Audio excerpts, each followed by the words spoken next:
Voilà, chers amis d'Ivoire TV, bonsoir. Chers amis des grandes interviews, je vous salue.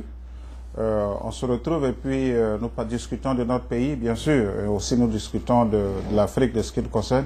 Mais je ne saurais d'aventure commencer cette émission sans tirer le chapeau à notre compatriote Didier Drogba, voilà, qui, on le sait aujourd'hui, a marqué 2 buts, ce qui a porté Chelsea, je dirais, au devant de la Ligue des Champions, voilà, de l'Europe. Donc Chelsea a gagné aujourd'hui son match contre le Bayern de Munich. Et je voudrais aussi demander, bien sûr, l'avis de mon invité. Ce soir, je reçois le docteur Nyaka Lagoté, voilà, qui est passé déjà à plusieurs reprises sur Ivoire TV, en l'occurrence les grandes interviews. Il est là avec nous. Nous allons discuter non seulement de Didier Drogba, de la Côte d'Ivoire, de la France et puis de ce qui nous concerne. Docteur, bonsoir.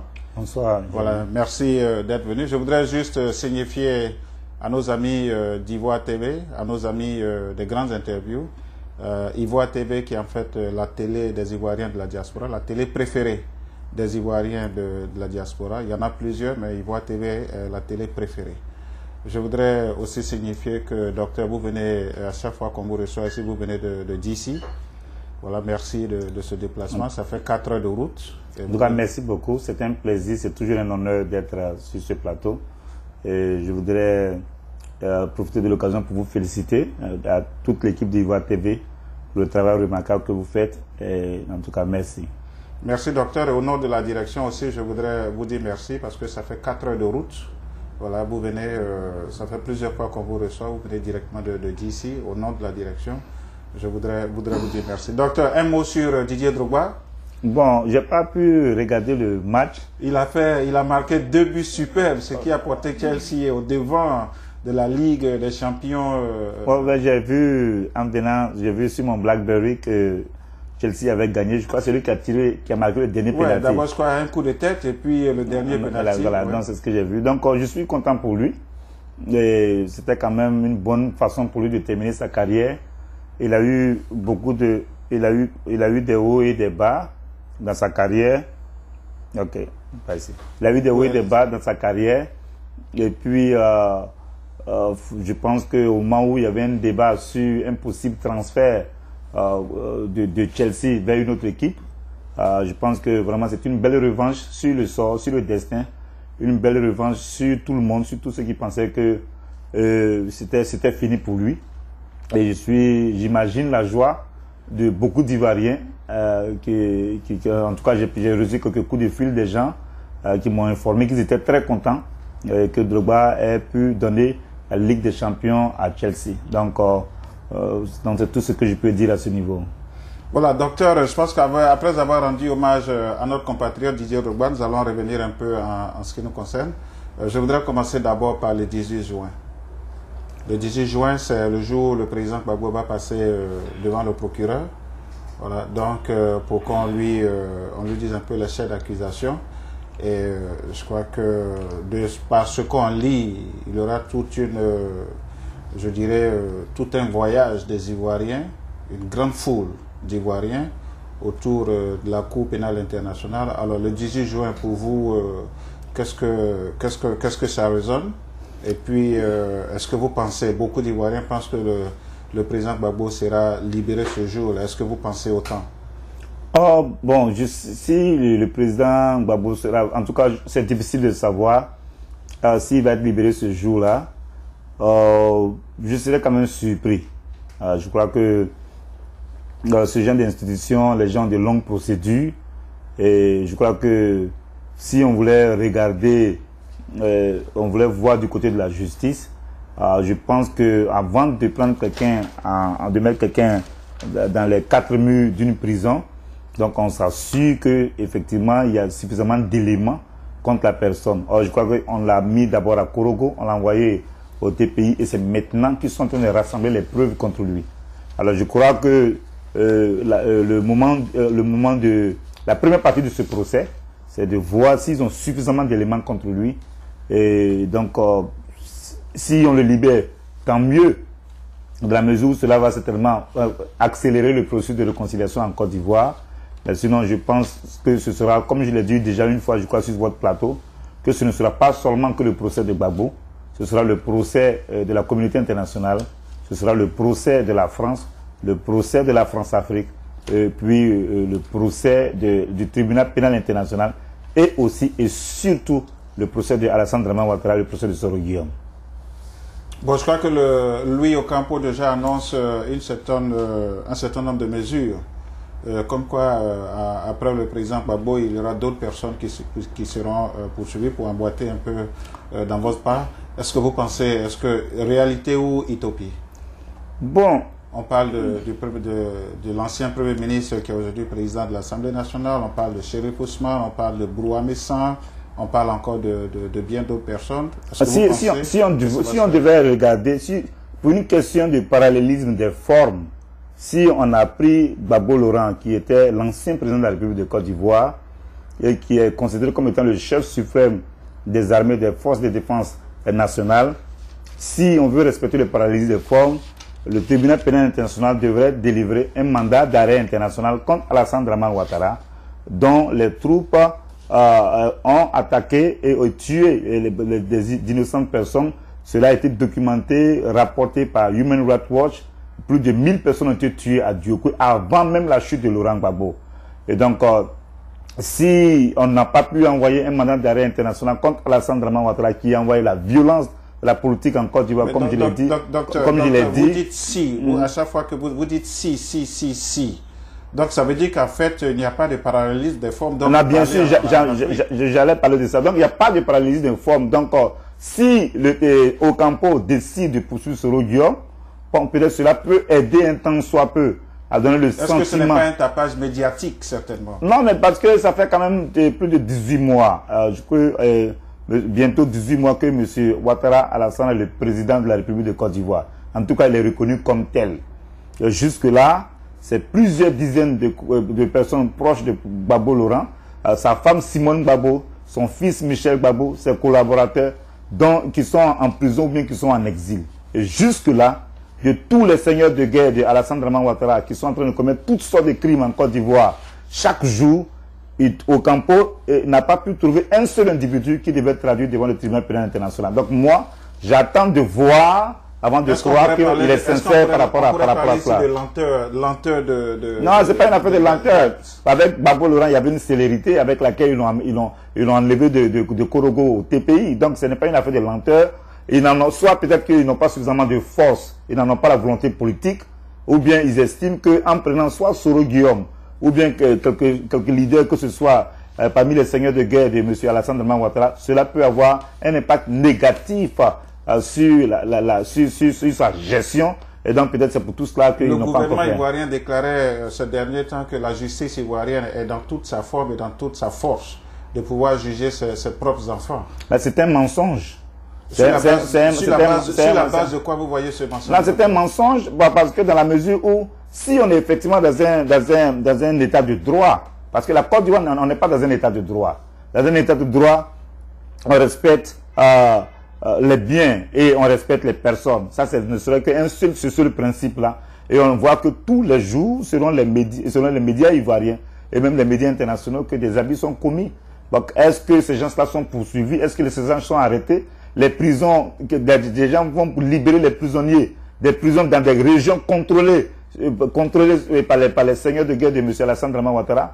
Donc c'est de l'insécurité à tous les niveaux. Donc on ne peut pas prétendre que dans un pays où la loi appartient à celui qui a le pouvoir des armes, que effectivement la justice peut faire son travail normalement. Mais est-ce que là, vous l'avez dit, c'est la force de celui qui est au pouvoir. Donc en ce moment, là, on fait la politique de celui qui est au pouvoir. Justement, c'est pour cela que les Occidentaux eux-mêmes parlent en fait, on parlerait de justice à double vitesse, ou encore les gens parlent surtout de la justice des vainqueurs, dans la mesure où après la défaite politique militaire de Gbagbo Laurent, nous constatons que jusque-là, M. Alassane Dramane Ouattara n'a pas un seul instant montré qu'effectivement il pouvait punir les gens de son camp.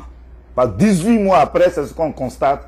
Et donc quand on constate, quand on fait un tel constat, on ne peut pas rêver, on ne peut pas dire que bon, un moment donné viendra pour que M. Alassane Ouattara fasse preuve de bonne foi. Oui, mais docteur, est-ce que ce n'est pas un peu, est-ce que c'est un cas typique à la Côte d'Ivoire? Parce que je sais que vous êtes grand défenseur du panafricanisme. Est-ce que ce n'est pas un cas qui s'étend un peu sur toute l'Afrique? Dans ce cas, par exemple, qu'est-ce que vous préconisez? Quelles sont vos perspectives? Oh, quand Gbagbo Laurent était là, je sais pas, ça c'est en préparant l'émission, c'est quelque chose que j'ai voulu partager avec les téléspectateurs. Quand Gbagbo Laurent était au pouvoir, en 2000, il y a eu les élections. Gbagbo Laurent est arrivé au pouvoir, pour le citer lui-même, dans des conditions calamiteuses. Quand il a demandé au peuple de Côte d'Ivoire de descendre dans les rues pour arrêter l'imposture du général Guèye, les partisans de Alassane Dramane Ouattara ont demandé à leurs militants de descendre dans les rues pour pouvoir réclamer la reprise des élections de 2000. Donc les militaires qui s'étaient battus entre eux, certains qui supportaient Gbagbo, d'autres qui supportaient Guèye, fatigués, ont dû réprimer des manifestations parce que effectivement il fallait mettre il fallait rétablir l'ordre en Côte d'Ivoire. Il y a eu des morts. Donc beaucoup, on peut le dire, ont été tués par les troupes de général Guèye. Il y a eu des morts. Et donc les partisans de Alassane Dramane Ouattara ont demandé à ce que justice soit faite. Et quand on connaît l'histoire des charniers, subitement on a vu qu'il y avait des cadavres qui ont été mis ensemble, on a dit que c'était des musulmans et on les a présentés à la face du monde entier. Il y a eu un procès qui a été fait des gendarmes. Même si la justice devait être indépendante, j'ai trouvé qu'à partir du moment où il y avait des gens qui avaient mal au cœur, je vais parler des partisans de Alassane Dramane Ouattara, la façon dont ce procès avait été fait, je n'avais pas été d'accord avec ça. Donc si aujourd'hui, les partisans de Alassane Dramane Ouattara qui hier criaient et pleuraient et dénonçaient l'injustice en Côte d'Ivoire, ils sont contents aujourd'hui, avec une justice qui est dans leurs mains, avec un système répressif qu'ils contrôlent, avec les crimes qui sont commis tous les jours, je pense qu'effectivement il y a un problème. Mais est-ce qu'on a l'assurance ici que ces crimes sont commis par les partisans d'Alassane? Oui, bien sûr. Parce qu'en fait, c'est eux qui sont là maintenant. Donc, en fait, tout le monde peut commettre des crimes et puis dire que ce sont les partisans. Mais si, d'abord, c'est comme on va rester dans la logique du parallélisme des formes. Si Gbagbo Laurent doit être responsable de tous les crimes qui ont été commis pendant qu'il était président, et qu'on l'accusait de tous les maux, donc de la même façon, M. Alassane Dramane Ouattara, en tant que président de la Côte d'Ivoire, garant de la sécurité des biens des personnes, il est le responsable moral et politique de tous les abus qui sont commis en Côte d'Ivoire. Donc, quelles sont les analyses, en dehors de ce que vous venez de dire, quelles sont les autres analyses que vous faites aujourd'hui sur les 18 mois du mandat du gouvernement en place? Non, bon, rapidement, actuellement en Côte d'Ivoire, les avocats sont en prison. On met les journalistes en prison. On ferme les médias. Les viols sont commis tous les jours. Le racket a augmenté. Il y a un dernier rapport de la Banque mondiale que j'ai lu sur le racket des policiers. Quand Gbagbo Laurent était là, on disait qu'il y avait un manque à gagner d'environ 150 milliards, autour de 150 milliards de francs CFA. Mais que quand M. Alassane Ouattara est arrivé, en moins de 2 ans là, que cela est monté à plus de 300 milliards, plus de 300 milliards de francs CFA, à cause des barrages qui existent sur tout le territoire ivoirien, du nord au sud, de l'est à l'ouest. Docteur Nyaka, vous conviendrez avec moi que bien sûr vous êtes un partisan de l'ancien président, Laurent Gbagbo. Donc je suis aussi convaincu que vous ne direz jamais quelque chose de positif sur le président Alassane. Non, c'est-à-dire... En toute objectivité. Non, c'est-à-dire, ceux qui me connaissent savent que je fais un effort d'objectivité et un effort d'honnêteté. Si M. Ouattara Alassane... Quels sont les bienfaits aujourd'hui du gouvernement? Non, si M. Alassane Dramane Ouattara... Parce que nous sommes en train de parler d'une question de justice. Et je l'ai dit tout à l'heure, au cours de cette émission, la façon dont le procès des gendarmes a été fait là, moi, je n'étais pas d'accord quand Gbagbo Laurent était là. Et plusieurs fois, dans plusieurs interviews, j'ai dénoncé des choses qui ont été commises par le régime de Gbagbo Laurent. Je me suis distancé de certaines. Donc, à partir de certaines, on ne peut pas me voir comme un partisan qui vient et puis qui est en train d'attaquer Alassane Dramane Ouattara. Hier, quand on était en train de dénoncer ce genre de choses, quand Gbagbo était là, c'était plus pour la Côte d'Ivoire que de se démontrer qu'effectivement on voulait jouer les intéressants. Aujourd'hui, quand quelqu'un est président de la République d'un pays comme la Côte d'Ivoire, il y a un signal. Tout à l'heure, je parlais de ça avec mon ami Georges quand on venait. Regarde par exemple, les gens n'arrivent pas parfois à faire la lecture des signes. Quand Gbagbo Laurent était président, Didier Drogba n'a pas gagné une coupe de Champions League. Il n'a pas gagné ça, n'est-ce pas? Et qui avait gagné ça? C'était quoi? C'était Yaya Touré avec Barcelone. Quand MBT au pouvoir, c'était un Djoula qui gagnait. Aujourd'hui, c'est Alassane Ouattara qui est au pouvoir et c'est Didier Drogba. Non, j'allais dire c'est Didier Drogba qui va envoyer la coupe de Champions League là en Côte d'Ivoire. Donc, c'est-à-dire que c'est des signaux pour nous montrer que nous sommes condamnés à vivre ensemble. Le RDR parle de vivre ensemble, mais il ne le pratique pas. Quand tu parles du rattrapage ethnique et que tu mets les gens de ton ethnie un peu partout dans une administration, alors que tu as vécu aux États-Unis, alors que tu as étudié aux États-Unis. Le président est revenu sur ses propos pour dire qu'il y a eu une mauvaise connotation. Oui, mais Alassane Ouattara te raconte toujours des choses et à chaque fois il s'est toujours des mauvaises connotations. Donc, aujourd'hui, selon vous, il est entre lui et moi. Quels sont les bienfaits de ce gouvernement? Qu'est-ce que ce gouvernement a fait de positif? Non, mais ce n'est pas une affaire de qu'est-ce que le gouvernement a fait de positif. J'ai appris que les gens ont nettoyé la ville d'Abidjan. C'est ce que je vous ai déjà dit. On a déjà parlé de ça. J'ai appris qu'il a nettoyé la ville d'Abidjan. Je sais qu'il essaie. Il y a des travailleurs fictifs à la fonction publique qui ont été enlevés. Donc, parce qu'effectivement, il y a des gens qui recevaient de l'argent, mais qui margeaient à la fonction publique alors que, effectivement, ils n'étaient plus à la fonction publique. Si cela était fait dans les règles de l'art. Le processus de réconciliation. Non, il faut que vous sachiez ça. Moi, je veux plus la réconciliation que Alassane Ouattara. Est-ce qu'il peut véritablement avoir une réconciliation sans le président Gbagbo? Non, mais c'est évident que ce n'est pas possible d'avoir une réconciliation sans Gbagbo. Quelle est l'alternative ici? Si Gbagbo Laurent est en prison, l'alternative ici, les prisonniers, Mme Gbagbo, doit être libéré. Si Ouattara veut être, il est sincère, il doit libérer Mme Gbagbo. Il doit libérer Michel Gbagbo. Il doit libérer les prisonniers de Gbagbo Laurent. Il doit dégeler leurs avoirs. On doit indemniser les victimes depuis 2000 jusqu'en 2012. Et puis, on doit restituer les biens des gens. Vous ne pouvez pas dans les maisons des gens, puis aller parler de réconciliation. Docteur Nyaka, c'est des faits que nous sommes en train de donner. Pendant que nous nous battons aujourd'hui, les derniers faits nous ont démontré que que la Chine et la France sont en train de se partager l'Afrique.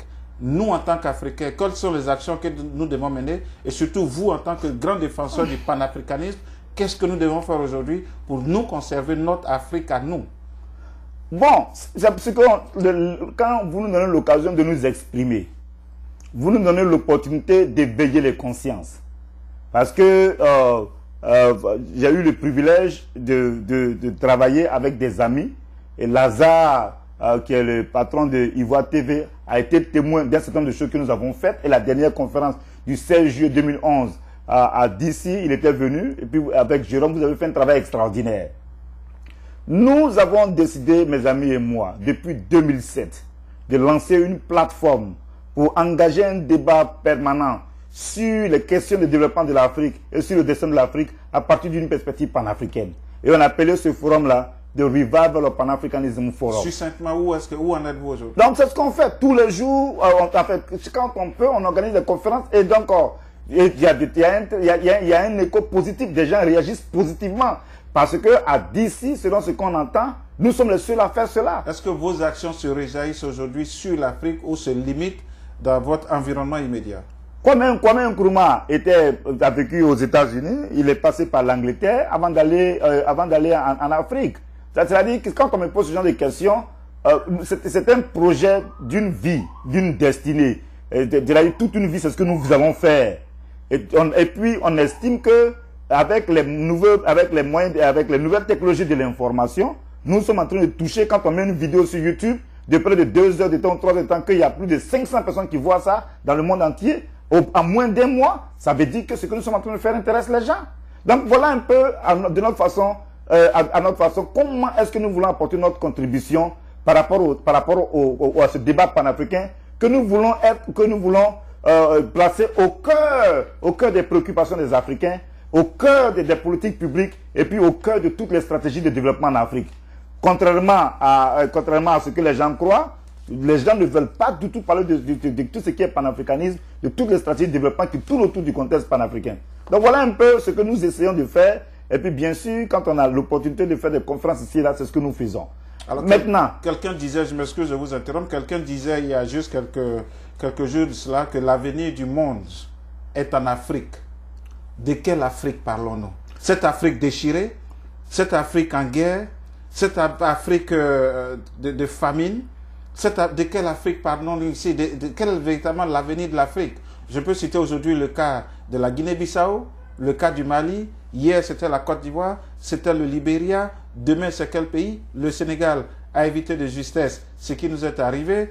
Il y a encore le Burkina qui est aujourd'hui assis sur une poudrière. Donc, de quelle Afrique parlons-nous ici? Mais nous parlons de l'Afrique de tes enfants. On parle de l'Afrique des générations futures. Et puis nous allons poser les jalons. C'est ce que nous sommes en train de faire. Et moi, j'ai beaucoup d'espérance au destin de l'Afrique. C'est vrai qu'il y a eu tout ce que vous avez cité. Je peux vous parler des guerres mondiales. Elles ont eu lieu où? C'est en Europe. Je peux parler des guerres de Satan qui ont eu lieu en Europe. On peut parler de tout ce qui s'est passé tout récemment au 19e siècle, de 1860 jusqu'à 1914, mais docteur, à la Première Guerre mondiale. Ces guerres, par exemple, ont servi à ces pays-là de se développer. Est-ce que véritablement, nous, Africains, nous allons nous servir de ce qui nous arrive aujourd'hui? C'est ce que dit notre génération, et je profite, comme vous êtes en train de parler de mes positions partisanes, l'une des choses que je n'ai pas appréciées, et je l'ai dit plusieurs fois, dans la démarche politique de Gbagbo Laurent, c'est qu'il n'avait pas promu l'idéal du panafricanisme comme il se doit. À partir du moment où, à cause de ses qualités de grand leader politique, il y avait beaucoup de personnes qui se retrouvaient en son combat. Il fallait structurer ce combat de telle sorte que les Camerounais, les Gabonais, les Sénégalais, tous ceux qui se mobilisent aujourd'hui, à cause du destin tragique dans lequel il est aujourd'hui, que ces gens-là, pendant qu'il était au pouvoir pendant 10 ans, que ces gens-là, qu'ils reçoivent suffisamment de moyens et puis un soutien politique et moral afin d'amener cette culture de solidarité et d'unité entre les Africains à un autre niveau. Pourtant, ceux-là ont des problèmes chez eux. Non, je ne parle pas des pays, je ne parle pas des États. Je parle des individus ordinaires. Ceux qui ont amené Obama au pouvoir. Je parle des individus ordinaires qui sont mobilisés pour Nelson Mandela quand il était en prison. Je parle de ceux qui sont mobilisés pour Gbagbo Laurent hier quand il cherchait à devenir président en Côte d'Ivoire et qui se mobilisent encore aujourd'hui pour lui pendant qu'il est à La Haye. Je parle des citoyens ordinaires africains et ces gens-là, c'est-à-dire à l'intérieur de chaque Africain, on a ce désir de voir nos vies changer. Je parle de ces gens ordinaires quand les gens apprendront à venir ensemble et que nous allons faire ce que nous pouvons en cette génération-là, demain, les générations futures amèneront le combat à un autre niveau. Est-ce que vous pensez à une liberté provisoire du président Gbagbo? Non, j'ai déjà répondu à cette question. On nous dit par exemple qu'on voudrait offrir au président Gbagbo une terre d'asile. Bon, moi j'entends beaucoup de choses. Ce que je sais de la façon dont les puissances occidentales fonctionnent, ça m'étonnerait qu'en juin là, les gens viennent vous dites, bon, Gbagbo Laurent, tu es libre. Ça m'étonnerait. Surtout que M. Alassane Draman Ouattara est mu par un désir de vengeance et qu'il a envie de faire vivre à Gbagbo Laurent tout ce qu'il a envie de faire. Donc, à partir de cet instant, comme il est en collusion avec les gens du tribunal pénal international et que d'ici à ce niveau-là, au niveau des États-Unis, les gens estiment que Gbagbo Laurent doit être en prison. Donc, je ne sais pas comment est-ce que subitement ils vont venir le libérer. Alors, sinon, si on veut regarder dans les faits, Gbagbo Laurent ne doit pas être à La Haye, il ne devait pas être à Korogo, même si on estimait qu'effectivement, il a sa part de responsabilité dans la tragédie de notre pays. Quel est véritablement aujourd'hui le rôle de la société civile qui est un peu muette et qui est presque inexistante en Afrique? Quel est le rôle de la société civile aujourd'hui? Est-ce qu'il y a un certain lobbying au niveau de la société civile? Ce qui change le monde, finalement, ce n'est pas une multitude. Ce qui change le monde, ce n'est pas une multitude. En France, malgré les divisions qui existent, là où les Africains qui peuvent exister, les gens font ce qu'ils peuvent. Et c'est comme ça que récemment, il y a eu l'association, le mouvement des Français africains, qui est dirigé par Kalis Beyala. C'est la première fois qu'on voit l'existence de tel mouvement en Europe. Et je vois... Et donc, professeur, les écrivains... Donc les Africains se réveillent. Les Africains se réveillent. Et donc, c'est vrai que, bon, comme on est nous tous victimes de l'individualisme. Mais le problème, c'est que moi, aujourd'hui, au niveau de Kalisz Béala, j'ai bien peur que si elle continue dans sa lancée, bien sûr, mais vous savez, certainement qu'on va essayer de la racheter. Je sais pas. Non, donc, mais ça. On attend de voir. Moi, je ne contrôle pas ça.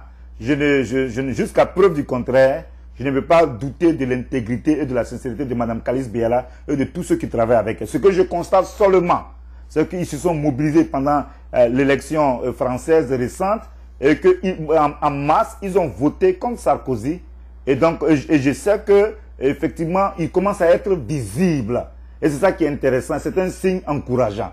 Et donc, comme eux, nous sommes ici, peut-être que nous sommes moins tonitruants qu'eux, mais il y a des gens d'ici et là qui font ce qu'ils peuvent pour que petit à petit, les gens se rendent compte qu'il y a une génération d'Africains qui ont envie de changer les choses pour que les Occidentaux apprennent à comprendre que l'Afrique là est en train de négocier un nouveau tournant.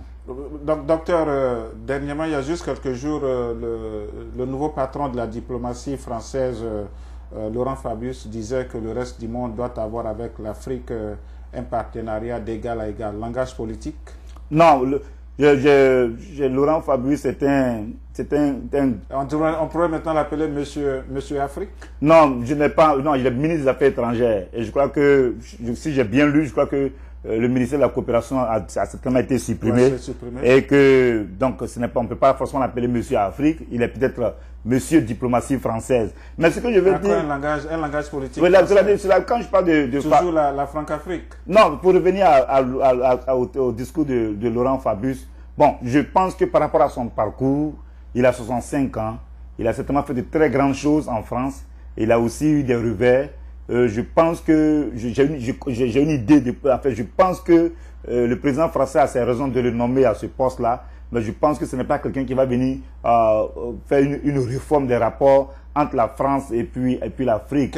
À moins que le président français n'imprime une ligne de direction assez claire pour empêcher Laurent Fabius de continuer à faire ce qu'il avait fait lorsqu'il était aux affaires. Qu'est-ce que la Côte d'Ivoire, en particulier l'Afrique de manière générale, doit s'attendre de la nouvelle élection, de l'élection du nouveau président? Bon, quand les gens célébraient... Quelles sont ces orientations aujourd'hui par rapport à l'Afrique? Quand les gens célébraient, il y a un de mes amis qui m'a dit que les gens ne célébraient pas la victoire de François Hollande, mais les gens célébraient la défaite de Sarkozy. Donc Sarkozy est parti parce que Sarkozy a développé des thèses racistes. Contrairement à ce que les gens peuvent imaginer, il a développé des thèses racistes et c'est ce qu'il a mis en pratique dans sa façon de gérer le conflit en Libye et en Côte d'Ivoire. En 2007, à Dakar, quelques mois après sa prise de pouvoir, Sarkozy déclarait que l'Afrique n'était pas suffisamment entrée dans l'histoire. Et que, comme pour dire que l'Afrique n'avait pas eu un passé glorieux, et qu'il fallait que les gens arrêtent de rêver. Dans la ville, c'est-à-dire dans le pays de Cheikh Anta Diop, qui a parlé de l'antériorité, si tu veux, de la civilisation nègre.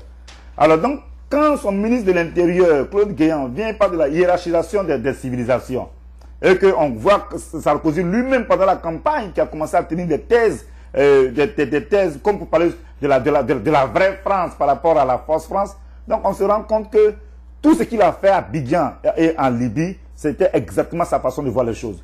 Selon ce que nous savons, François Hollande semble être différent. Même s'il allait rendre hommage à Jules Ferry à cause de l'éducation publique en France, selon ce que j'ai lu dans le Nouvel Observateur, il a reconnu que Jules Ferry avait commis des égarements, notamment son soutien à la colonisation qui était une faute morale et politique. Maintenant, pour nous, pourquoi est-ce que nous sommes un peu contents de l'arrivée de François Hollande au pouvoir? Ce n'est pas parce que il amènerait la liberté en Afrique. Mais les thèses que nous défendons, c'est-à-dire que nous sommes opposés à la finance internationale. On a estimé que les théories néolibérales, selon lesquelles il faut tout privatiser, il faut ouvrir le marché, et que c'est le marché qui doit quitter la loi. Toutes ces choses que nous avons dénoncées, et que beaucoup de grands intellectuels ont dénoncé, François Hollande a bâti sa campagne autour de l'opposition à la finance internationale. Les programmes d'ajustement structurel que nous vivons en Afrique, depuis plus de 30 ans en Côte d'Ivoire, depuis 1980 jusqu'à aujourd'hui, et c'est ce que les Européens sont en train de vivre aujourd'hui en Europe. Et on voit comment est-ce que les gens en Italie, en Espagne, les gens se suicident Donc les Européens commencent à sentir que ces programmes d'ajustement structurel-là, ce n'est pas comme ça qu'on peut développer un espace.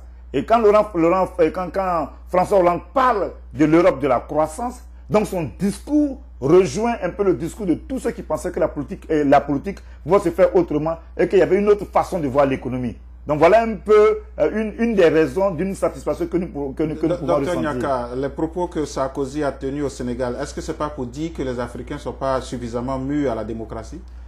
Oh, non, c'était pas ça, c'était Chirac qui avait sorti ce discours-là. Sarkozy a carrément fait une façon de dire que on est encore dans une logique où on est des enfants et que les Occidentaux peuvent venir nous dicter, nous montrer le chemin et que nous n'avons pas suffisamment grandi.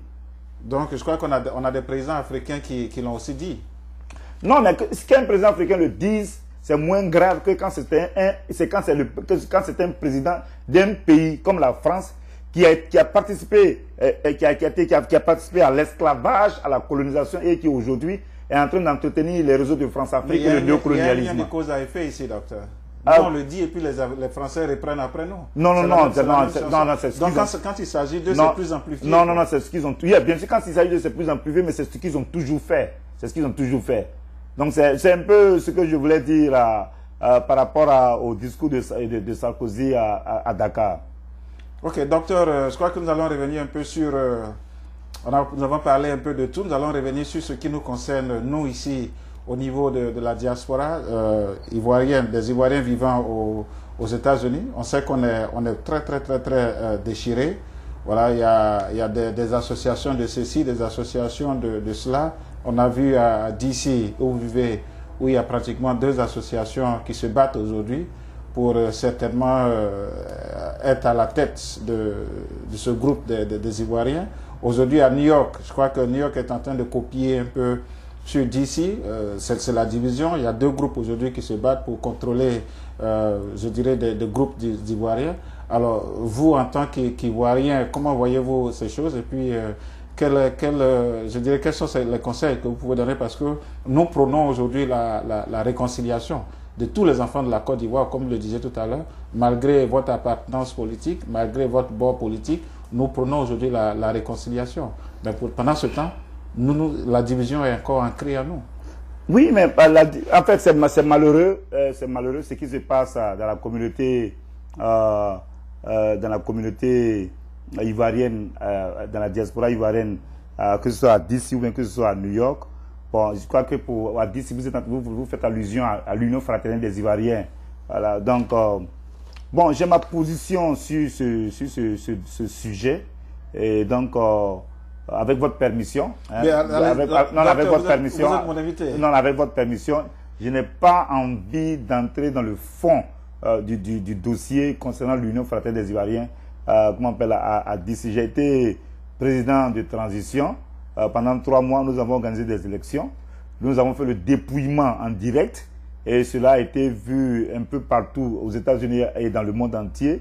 On avait espéré que ceux qui allaient venir après nous allaient faire mieux que nous, mais malheureusement, parce qu'ils n'ont peut-être pas su apprécier les réalités du terrain. Donc aujourd'hui, la communauté est totalement divisée. Mais c'est malheureux, c'est dommage, parce que, comme j'ai l'habitude de le dire, quand la France va bombarder Gbagbo-Laurent, la France à elle seule n'a pas besoin d'un autre pays occidental.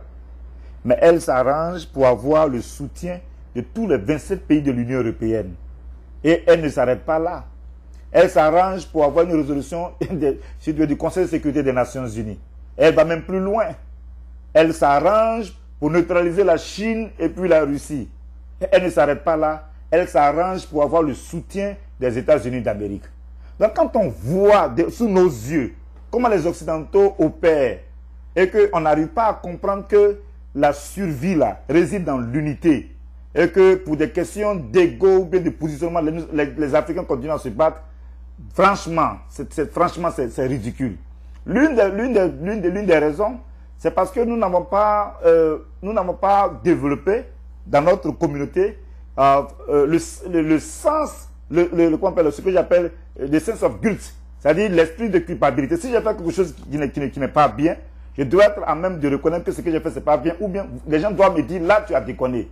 Mais malheureusement, on s'excuse, on excuse tout, on n'arrive pas à citer les responsabilités, et puis bon, on estime que c'est comme ça que nous allons bâtir une communauté. Et j'ai une dame avec qui j'ai eu un débat, qui travaille à Human Rights Watch, qui a développé une belle expression qui me plaît, et que quand je la prononce, beaucoup d'Africains n'aiment pas l'entendre. Elle parlait, elle allait en Afrique, elle a constaté qu'il y avait ce qu'elle appelle a culture of low expectations. C'est-à-dire nos standards ne sont pas élevés. Au lieu de faire l'émulation par le haut, et au lieu de faire la promotion par le haut, on fait le nivellement par le bas. Et donc, moi, je ne parlerai pas de ce que... On peut parler d'un sous-développement mental? Non, j'arrive. Je ne parlerai pas de ce que moi, je ne parlerai pas de ce que je vis, ce qui est fait et dit contre moi. Bon, je pense que un jour, quand ceux qui se seront battus, quand ils auront compris que ce qui nous divise là, c'est moins important que ce qui doit nous unir, on s'en viendra autour d'une table. Et quand on aura situé les responsabilités, quand on aura dit qu'on aura mis chacun là où il doit être, parce que c'est ça que nous ne faisons pas dans nos communautés. Si quelqu'un ne connaît pas quelque chose, on n'a pas besoin d'être complaisant et accepter qu'il soit là. On met chacun là où il doit être. Quand on a commencé à faire cette division du travail, et en mettant les gens là où il faut selon leurs compétences, on aura réglé de 50% les problèmes dans nos communautés. Donc en fait, docteur, ici, je pense que, comme vous l'avez si bien dit, peut-être que vous n'avez pas dit le mot, certainement que vous allez convenir ou bien ne pas convenir avec moi. Ça veut dire que nous, pratiquement, Ivoiriens et Africains, nous faisons étalage de notre cécité intellectuelle pour arriver à cette division, ce qui amène les autres à pouvoir nous opprimer davantage. Non, je ne vais pas employer un mot aussi fort, mais effectivement, ça fait beaucoup de peine. Ça fait franchement beaucoup de peine que des gens qui ont déjà dépassé plus de 30 ans, que des gens qui ont déjà dépassé 35 ans, 40 ans, 50 ans. Nous sommes aux États-Unis ici. Nous ne sommes pas en Côte d'Ivoire. Nous ne sommes pas en exil au Ghana. Et puis ici, là, qu'est-ce qu'il va faire pour que, d'ici, des gens se battent à égaux, et puis une bataille d'égaux, et les gens pensent qu'ils sont en train de détruire les uns les autres, alors qu'ils se ridiculisent et ils se donnent dans un spectacle qui ne les honore pas. Donc, ça veut, docteur, je conviens avec vous là, moi je le dis toujours, c'est véritablement dommage, je dis bien dommage, que nous qui avons eu la chance, parce que ce n'est pas tout le monde, nous qui avons eu la chance d'aller à l'école des Blancs, et qui avons cette chance-là de vivre aujourd'hui dans ce pays développé, que nous ne puissions pas apprendre du minimum de ce pays, et comme vous l'avez entendu tout à l'heure du docteur, pour arriver à cette division. Alors, la question qu'on se pose aujourd'hui, quelle est véritablement l'importance de notre existence dans ce pays, sans pouvoir nous inculquer leur éducation et surtout leur sens du civisme. Docteur, un mot là-dessus? Oui, mais non, c'est comme on le dit, en fait, c'est bizarre. Quand je venais, je me disais que vous allez poser ces questions-là et vous êtes en train de les poser. Mais effectivement, ça nous concerne. Non, effectivement, c'est difficile. Et parce que quand parfois on pose des questions de principe, les gens pensent qu'on pose des problèmes de personnes. Et je peux me permettre de le dire devant les caméras, quand hier, le président Gbagbo était au pouvoir avec son système, j'ai essayé de poser des problèmes de principe. Des gens ont transformé cela en des problèmes de personnes. Entre certaines personnes proches de lui et moi. Et donc de telle sorte que, bon, ce que je suis en train de dire là, ce n'est pas parce que cela vient de ma bouche et que je suis en train de raconter des bêtises. Aujourd'hui, quand on, même pour revenir sur M. Ouattara, quand on parle, et vous l'avez fait tout à l'heure, quand on parle des problèmes de justice en Côte d'Ivoire, mais quelqu'un doit dire à M. Ouattara qu'est-ce qu'il est en train de faire. Il est en train de faire fausse route. Il est en train de mettre en danger lui-même sa présidence. Il est en train de mettre en danger ses partisans. Il est en train de mettre en danger les gens du Nord. Quelqu'un doit lui dire ça. Mais est-ce que c'est pas parce que nos responsables font la sourde d'oreille? Donc j'arrive. Donc ce que je veux dire, quand parlant de M. Gbagbo, de parler de M. Ouattara, et je parle des problèmes des Ivoiriens ici à d'ici, c'est-à-dire que quelqu'un doit dire à M. Ouattara, ce que vous faites là, vous avez eu le pouvoir, vous avez le soutien des Occidentaux, les gens pleurent, les gens ne peuvent pas sortir, mais les gens souffrent. Mais M. Ouattara, vous ne pouvez pas dire que vous voulez faire la réconciliation en Côte d'Ivoire, et puis d'un côté, c'est Gbagbo, sa femme, Simone Gbagbo, son fils Michel Gbagbo, tous les gens du rang de Gbagbo, c'est eux que vous allez tout le temps opprimer, les mettre en prison. Et les gens, et puis pendant ce temps, dans votre camp-là, personne n'est poursuivi. Quelqu'un doit dire ça à M. Ouattara. Et quand on le fait, Ce n'est pas parce qu'on veut le faire pour, on le fait pour pouvoir l'insulter ou quoi que ce soit, mais au moins pour montrer que au nom, on peut être guidé par des principes de justice, de vérité. Et ça, je l'ai fait hier quand Gbagbo était au pouvoir. Alors, comme dans notre culture, on n'arrive pas à situer les responsabilités. On estime que, bon, comme il y a un chef, le chef a toujours raison. À partir du moment où M. Ouattara a dit que c'est comme ça, donc il n'y a pas de problème, M. Ouattara ne se trompe pas. Or, on a vu des grands leaders sur la terre, des hommes qui peuvent se tromper. On a vu ça. Et aujourd'hui, M. Ouattara se trompe. Docteur Nyaka, je pense que le docteur Ouattara, Alassane Ouattara, qui est aujourd'hui le président de la Côte d'Ivoire, avec sa formation, son éducation américaine, a dit qu'il restait ouvert quand il a aux critiques. Non, vous ne connaissez pas la psychologie. Vous ne connaissez pas la psychologie de M. Ouattara. Nous avons eu le privilège en Côte d'Ivoire de le suivre. Il était Premier ministre de 1990 à 1993. M. Ouattara dit une chose et il fait le contraire. Et c'est vrai qu'il a quelques qualités en matière de, comme vous voulez savoir ce qu'il fait de positif, il sait communiquer. Aujourd'hui, pourquoi est-ce qu'on parle subitement des milliards de Gbagbo Laurent? Pourquoi? Parce que le procès de 18 juin approche.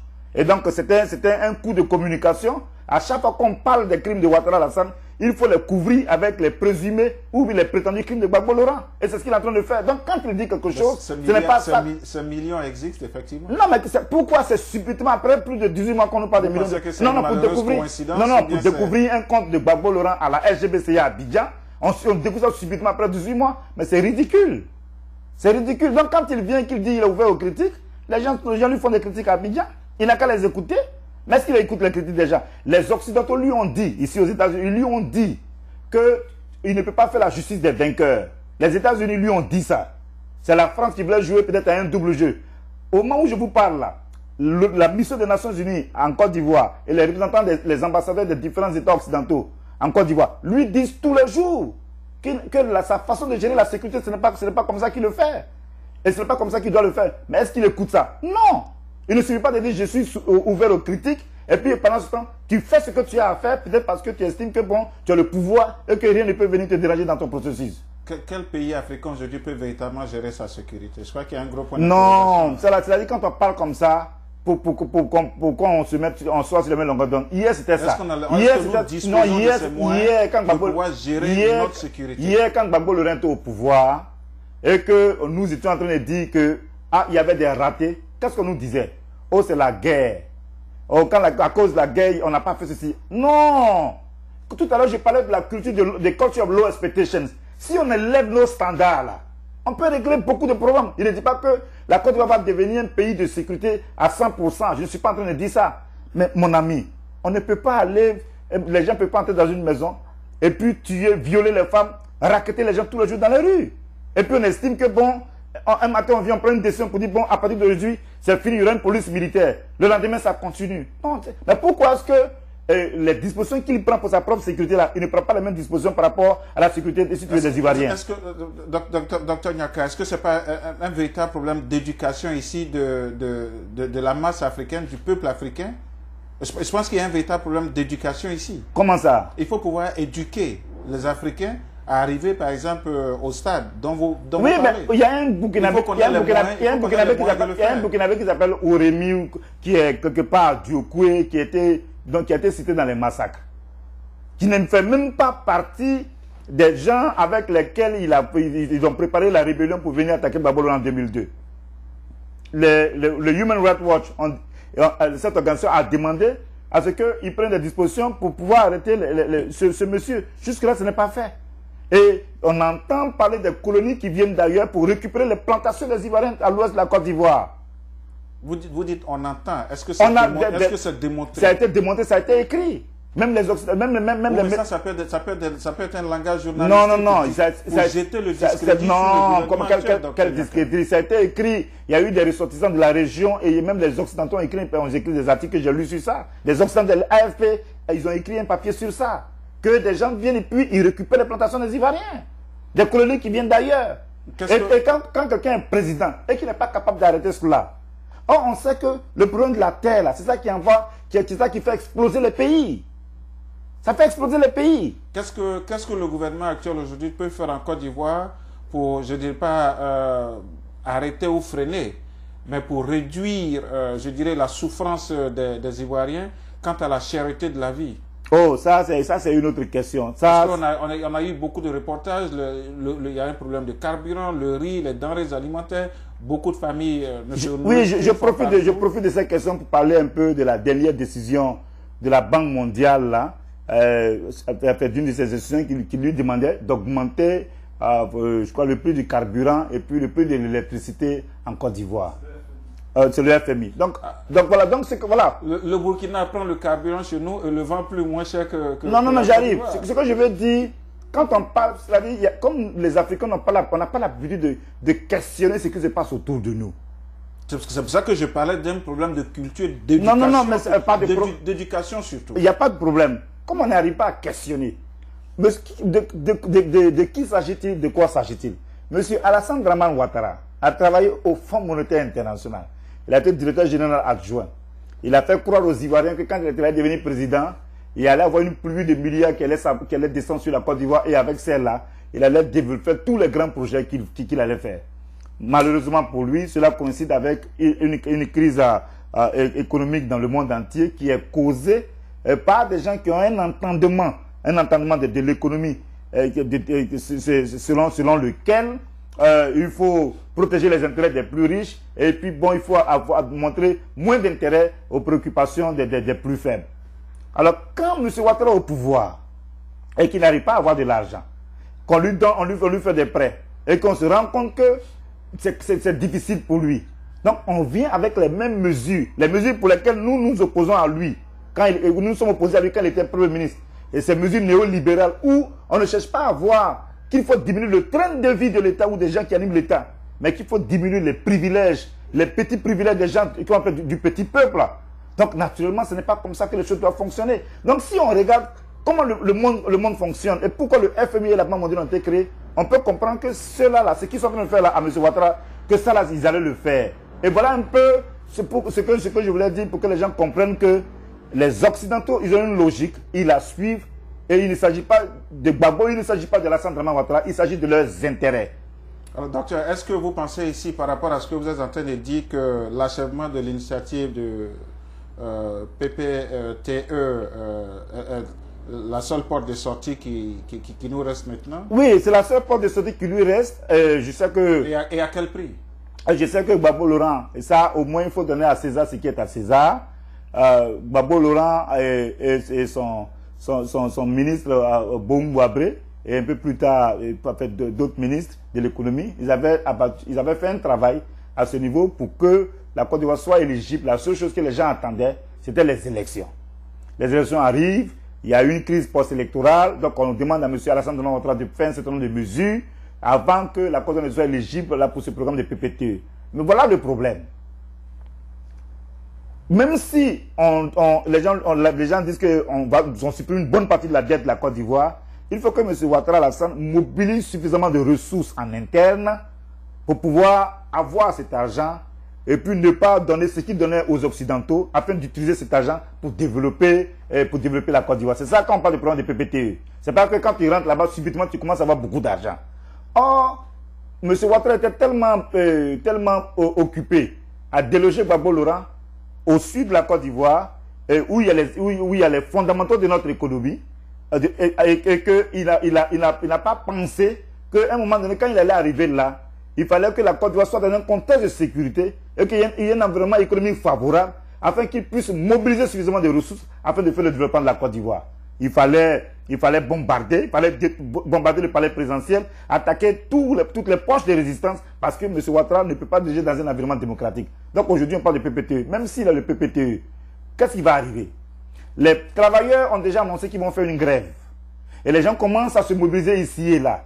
Parce qu'on renvoie les Ivoiriens par milliers. Et les gens ont les salaires bloqués depuis plus de 30 ans. Donc si effectivement les gens se rendent compte que la Côte d'Ivoire maintenant ne va plus utiliser cet argent pour payer ses dettes à ses créanciers internationaux, je peux vous dire, mon ami, que dans les mois qui suivent, les Ivoiriens seront dans les rues pour demander une augmentation de salaire. Docteur Nyaka, je pense ici que c'est vrai qu'aujourd'hui, le président Alassane est aux commandes. Donc, on peut certainement lui infliger ce genre de situation. Mais est-ce que ce ne sont pas des situations qui ont commencé bien avant son arrivée, à l'époque du président Gbagbo? Parce que là aussi, on a connu beaucoup de dilapidations au niveau de détournement de fonds et tout ça avec le président Gbagbo. Donc, je crois que c'est une suite logique de ce qui a commencé sous l'égide du président Gbagbo. Non, monsieur, quand on parle de M. Ouattara Alassane, le jour où vous voulez une émission pour comparer M. Ouattara et M. Gbagbo, on va faire cette émission. Je ne suis pas venu ici pour parler, comme je l'ai dit encore, et je rends grâce à l'Éternel pour ça. Il m'est arrivé plusieurs fois, et même au cours de cette émission, de montrer mes positions par rapport à Gbagbo. Quand je n'étais pas d'accord, je l'ai dit. Il y a eu des dissipations de ressources quand Gbagbo Laurent était là. Et ça, on l'a dit. Mais je dis maintenant, et quand on l'a dit, quand il y avait des choses avec lesquelles on n'était pas d'accord, comme je l'ai dit, nous nous sommes arrangés pour que le message arrive là où il devait arriver. Et il n'a pas été bien accueilli. Et nous avons subi les foudres que nous devions subir à ce niveau. Aujourd'hui, Gbagbo Laurent est en prison. Gbagbo Laurent est en prison et je pense que c'est une injustice que Gbagbo Laurent soit en prison. Parce que quand on veut comparer Gbagbo Laurent et Alassane Draman Ouattara, on se rend compte qu'il y a un qui a fait une transition pacifique à la démocratie pendant 30 ans, qui n'a pas pris un couteau pour devenir président, et puis il y a un qui a levé une armée, une rébellion, et puis qui a fait une lutte armée, et puis qui est devenu président. Quand on a dit que Gbagbo Laurent avait perdu les élections et que Gbagbo Laurent demandait le recomptage des voix, M. Alassane Draman Ouattara a donné le feu vert à ces rebelles pour attaquer. Ils ont tué des gens à Dieu coué. Et quand M. Gbagbo Laurent n'était pas encore parti, l'ONU, avec l'accord de M. Alassane Draman Ouattara, voulait donc une lutte armée pour forcer Gbagbo hors du pouvoir. On a eu les bombardements des avions et des hélicoptères. Quand je suis en train de parler de l'économie, ou bien je suis en train de parler du développement de la Côte d'Ivoire, des documents sont écrits. Si quelqu'un vient et puis il estime qu'il est un économiste, et qu'il a fait, c'est lui qui a étudié, il a eu son doctorat un peu quand il était jeune, et qu'il a travaillé au Fonds monétaire international, qu'il a eu une expertise, et qu'il arrive qu'il est président d'un pays, ce qu'on attend c'est quoi? Le minimum c'est quoi? C'est de créer les conditions pour que les Ivoiriens puissent retrouver une vie normale. Or, à ce niveau, les choses ne se passent pas comme il se doit et c'est de ça qu'il s'agit. Docteur Nyaka, je m'excuse de vous interrompre. Voilà, je pense que la régie me fait dire que nous tirons vers la fin de cette émission. Vous êtes enseignant, vous êtes pédagogue. Alors, un mot sur, en 2 ou 3 minutes pour boucler, il nous reste, je crois, 3 minutes pour cette émission. Un mot sur l'école en Côte d'Ivoire. Et puis, on va continuer avec votre mot de fin. Pour en fait, l'école, je crois que sous le prétexte de la réfection des cités universitaires, donc l'université est fermée, elle va être fermée pendant 2 ans. Et puis que pendant ce temps, bon, on est en train de renvoyer, on a déjà renvoyé plus de 5000 étudiants de l'université. Et de la même façon qu'on renvoie les travailleurs de leur position. Alors, je pense que ce n'est pas comme ça que cela devait se faire. Si l'école, s'il faut peut-être jeter les états généraux de l'école en Côte d'Ivoire, mais au lieu de prendre des décisions de façon unilatérale, et puis on a le sentiment qu'il y a des gens qu'on poursuit dans la même logique d'injustice, qu'on voit dans le domaine de l'armée, en fait, dans l'armée, dans la société, dans l'école, c'est la même chose que nous sommes en train de voir. Et je pense que bon, c'est juste malheureux, quoi. C'est juste malheureux. Votre mot de fin?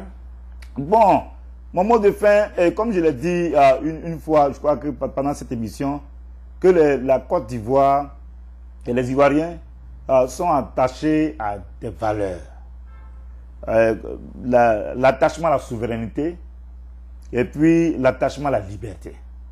Je l'ai dit il y a peut-être plusieurs mois de cela. Et les mois qui sont passés, nous nous sommes rendus compte que des Ivoiriens, que ce soit à l'est de la Côte d'Ivoire, au sud, même au nord, au centre, et puis à l'ouest, un peu partout, petit à petit, les Ivoiriens sont en train de tuer la peur. Petit à petit, les Ivoiriens sont en train de reconquérir leur liberté perdue. Petit à petit, les Ivoiriens sont en train de montrer leur opposition à cette souveraineté perdue, dans la mesure où, avec Sarkozy, donc on a vu le retour de ces coopérants français en Côte d'Ivoire. Au XXIe siècle, là, on ne peut pas être un digne fils d'Afrique et puis être d'accord avec le fait que M. Alassane Dramane Ouattara vienne et puis vendre la Côte d'Ivoire aux Occidentaux. Donc c'est pour cela que quand on constate que les Occidentaux eux-mêmes, après avoir cru que Ouattara était l'homme par lequel il y allait voir la solution des problèmes en Côte d'Ivoire, aujourd'hui, vous pouvez faire votre enquête. Les ambassadeurs américains, français, des pays occidentaux et même les représentants des Nations Unies sont en train de faire la cour, parce que c'est ça la réalité, aux représentants du Front populaire ivoirien en Côte d'Ivoire parce qu'ils avaient cru que Gbagbo mis en prison, le FPI allait disparaître. Ils se rendent compte que le parti de Laurent Gbagbo est toujours là, dirigé par des gens qui ont, comme Akoum Laurent, qui ont des qualités de syndicalistes et de politique. Et donc la résistance là, la flamme de la résistance en Côte d'Ivoire est là. Donc pour moi, si M. Alassane Dramane Ouattara, il a encore une chance de rectifier le tir, il n'est pas encore trop tard, il a encore une chance de rectifier le tir, c'est d'engager un véritable processus de réconciliation. S'il n'a pas envie de faire libérer Gbagbo Laurent, parce que le procès de Gbagbo Laurent n'est pas un procès exclusivement juridique, c'est un procès politique, il y a des gages qu'il doit donner à la population, à des gens qui représenteraient au moins la moitié de la population de la Côte d'Ivoire, dans la mesure où eux-mêmes ont déclaré que Gbagbo Laurent avait eu 46% des voix. Donc c'est comme ça que je m'attends à la libération de Mme Gbagbo, je m'attends à la libération de son fils, de fils de Gbagbo Laurent, je m'attends à la libération de tous ces prisonniers, au dégel de leurs avoirs, et puis à l'arrêt des attaques dans les rues de tous des seigneurs de guerre de M. Alassane Dramane Ouattara. Quand on a vu ce décor-là, on peut maintenant engager un véritable dialogue concernant le destin de la Côte d'Ivoire. Si M. Ouattara ne le fait pas, je crains que les choses, qu'on aille de mal en pis. Et c'est ça qui est le plus dramatique, le plus tragique. Merci bien, Dr Niaka. Chers amis d'Ivoire TV, votre télé préférée, la télé préférée des Ivoiriens de la diaspora. Chers amis des grandes interviews, je voudrais vous saluer, vous remercier. Merci je dirais, des critiques que vous nous faites au niveau des grandes interviews. Merci aussi des encouragements. Vous qui appelez tous les jours pour nous féliciter et pour nous faire des critiques, nous vous écoutons. Merci de nous suivre. Je recevais ce soir le docteur Niaka Lagoke, qui est venu spécialement de DC, 4 heures de route pour avoir cette émission. Au nom de la direction d'Ivoire TV, je voudrais lui dire merci et lui souhaiter bon retour. Merci aussi à Didier Dogba pour la victoire de Chelsea ce soir, celui-là qui, encore une fois de plus, a élevé le nom de la Côte d'Ivoire dans le monde entier. Bonsoir, dormez bien, Jean-Marie Kwasi. Docteur, merci. Merci beaucoup. Merci et puis bon retour chez vous à Washington. Merci beaucoup.